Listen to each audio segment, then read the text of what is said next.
It was December 1955, and a crowd had gathered at Holt Street Baptist Church in Montgomery, Alabama. That day, Rosa Parks had been unceremoniously pulled off a city bus, jailed, and fined because she had defied Alabama racial segregation laws. That night, a hurt and angry crowd gathered in the church to discuss the situation.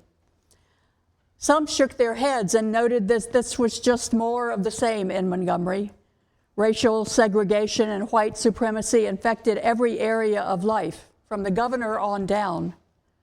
What can anyone do? Face facts. This is the way the world is and has always been. E.D. Nixon, head of the local NAACP who had convened the meeting, called on the new young preacher in town, the Reverend Martin Luther King Jr., and asked him to say a few words to the gathering. At first, he spoke quietly, almost hesitantly, but then his voice gained tempo and volume. He noted that many of the people who were there that night were tired. They were not only tired at the end of a long workday, they were tired of being repeatedly humiliated, daily beaten down by white supremacy.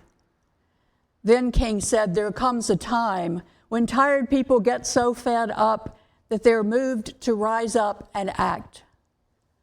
Someone said, amen. Someone else called out, preach it. People at the meeting stood up, clapped, shouted encouragement. Thus was born the Montgomery bus boycott and the civil rights movement. As someone who was at that meeting said later, we gathered that night for a meeting. We left as a movement. We have no alternative but to protest, King said in a speech the next night. For many years, we have shown an amazing patience. We have sometimes given our white brothers the feeling that we like the way we're being treated. But we come here tonight to be saved from that which makes us patient with anything less than freedom and judgment, than freedom and justice, Some preachers might have spoken differently to the people gathered. They were victims of centuries of suppression by white supremacy. Most of them probably had menial jobs because they had been shut out of the educational system. Few of them were prominent or powerful in Montgomery. You folks might have suffered enough, another preacher might have said. Sing a hymn and I'll say a blessing and we'll go home. Keep your heads down. Be careful. Don't call attention to yourself. But Martin Luther King dared to offer these oppressed African Americans in Montgomery not simply comfort and sympathy, but a job to do. He didn't just bless them, he burdened them. And they worked tirelessly in the civil rights movement. People of all walks of life and races joined them. Even so, as we can see clearly today, as much as was accomplished then, the work is not finished. In today's gospel, Jesus begins by lamenting that many have rejected his invitation. They've mocked him and derided him when he invited them to be his disciples. Then he gives thanks that some, a few, have come forward and followed him. They haven't come forth from the ranks of the prominent or the powerful. They're just ordinary folks with ordinary aches and pains, ordinary limitations and weaknesses, just like us. And Jesus turns to them, these ordinary people who've left behind their old lives, and urges them to take on his burden, take his yoke upon themselves. These ordinary people probably didn't come to Jesus looking for a new burden. We tend to think of Jesus as helping us overcome our problems, right? But he not only saves us, he also calls us. And he says that his burden, his yoke, is easy and light.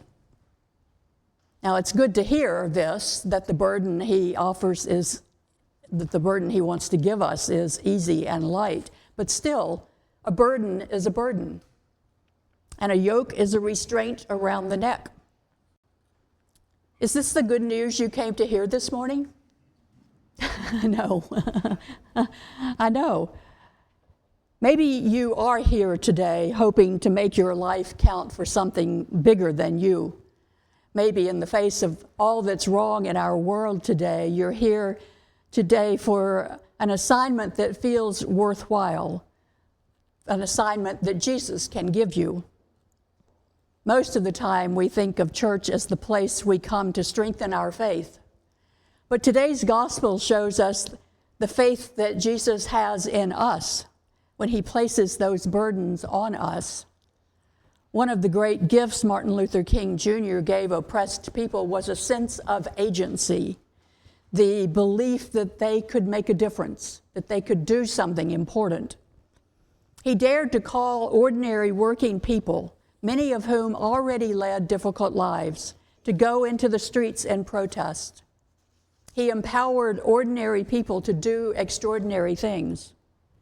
The burdens that King dared to place on the backs of oppressed and downtrodden people led to the blessing of the removal of legally imposed racial segregation. In Jesus, God has chosen to save, redeem, and reconcile the world through us. He loves us enough to give us an assignment, to place a burden on our backs, to give us a role to play in the advancement of his kingdom. Yes, sometimes he does graciously unburden us, but not this Sunday. This Sunday, Christ graciously burdens us. On this weekend, when we celebrate not just the birth of our country, but the 250th anniversary of its birth, we can't help but be aware of the racism in our country, racism and most of the other isms that we could name. It can feel hard to celebrate when so much is wrong.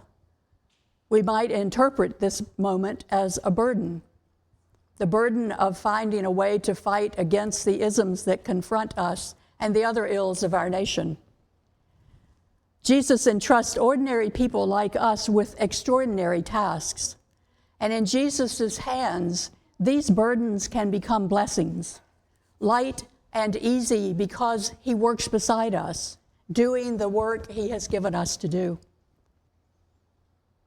In John's gospel, Jesus pronounces, "I am the light of the world."